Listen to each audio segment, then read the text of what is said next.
it's me, Ivy Barksdale, Realtor with Guide Realty, coming to you once again with Black History from my personal perspective. Now, the last time I talked to you about what my daddy did for a living, the different jobs that he had during his life. Today I want to talk to you about what was really his life's work. When he was younger, he said he felt a need to help his people, meaning Black people. And the life lessons that he tells us about in his book, Chance or Circumstance, were primarily focused on issues of equality and making life better for those around him. And it was these issues of equality that formed the basis of my daddy's life's work. And in every situation where he saw unequal treatment of Blacks, my daddy sought to find solutions. A big part of his life's work was his involvement with the NAACP, which is the National Association for the Advancement of Colored People.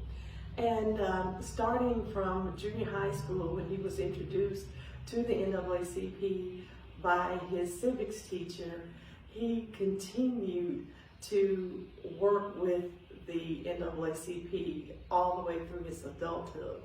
And as an adult, he would serve the NAACP on the local, state, and regional levels from 1959 to 2014. And it was in the spring of 1960 that the NAACP would join with the Howard High School students in their protest to peacefully integrate the lunch counters.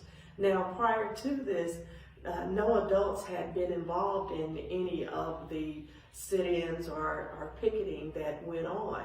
And so he tells a story about how the NAACP didn't solidify their involvement in these activities until the middle of February in 1960, after the 19th, the students had returned to picket in front of the store in which they were trying to get the lunch counters desegregated. The police turned fire hoses on them in that cold weather. The community was outraged. And out of this, the NAACP decided they were going to join the students. The executive committee voted that yes, we will be there to picket in front of SH Crest. So the day came, they had their signs and everything. My dad was dropped off by one of his friends that next morning in front of SH Crest.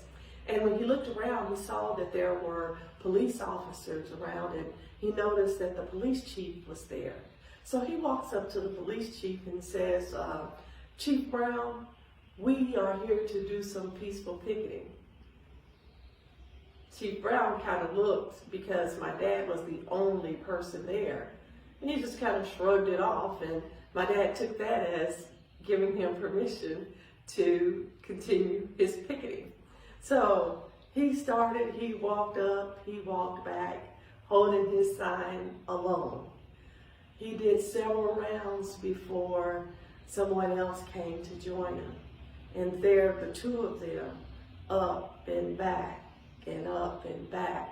And then they looked up, and coming down Market Street, and he says marching down Market Street, were a host of Howard High School students.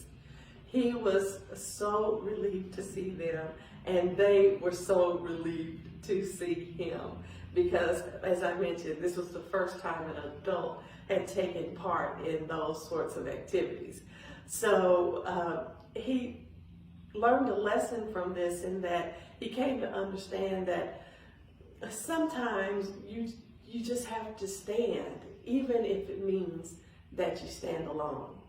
Now, next time I want to talk to you about the cost of standing alone.